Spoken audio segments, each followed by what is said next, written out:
Traveling from Baton Rouge, dozens of Park Elementary educators gathered at the Whitney Plantation to take a step back in time. It was going to be an eye-opening experience as they walked the grounds of the plantation that at one point housed over 60 enslaved men and women, as well as their children.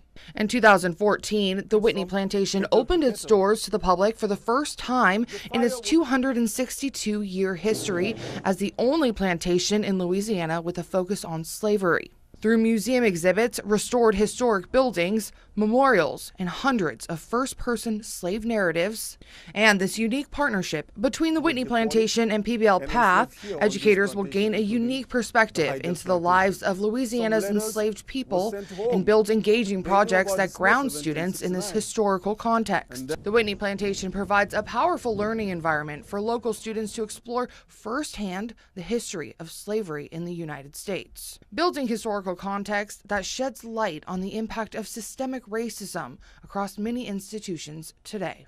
Through the exploration of story, students discover the narratives of those enslaved while creating a counter-narrative that gives them ownership of their future. Because our teachers are still learning a lot today. There's a lot of things that they didn't know that they're learning today, and that I'm learning as a principal that I had forgotten, and I'm being refreshed of, and I'm being reminded of. So it's just a very powerful lesson for all of us. So all students, regardless of whether you're black, white, whatever, you need to have the opportunity to experience a plantation like this one. It was about the power of place that reminded many educators from where we've come.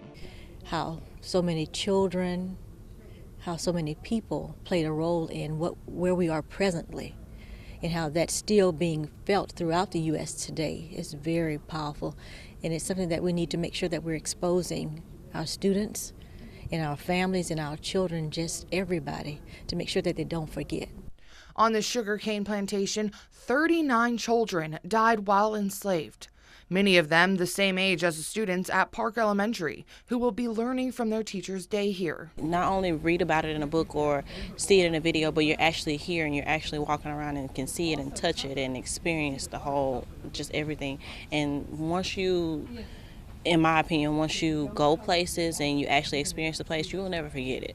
You always remember it. This is something Ebony says her students benefit from. They are definitely, just like me, hands-on learners. They have to see it, they have to experience it and live through it in order to make those connections and actually for them to gain that information and be able to use it and apply it later on in life. Following the tour of the Whitney Plantation, PBL Path facilitators Mickey Evans and Charity Parsons gathered the group to brainstorm how to incorporate what they learned from their time on the plantation to design a place-based learning project for students at Park Elementary. But we want to take a look at how the children of Whitney live versus how they live and what opportunities and all they have compared to those kids. This is a way to share their learning and products with the community. And that's what this place has really done, is just made everything very tangible today.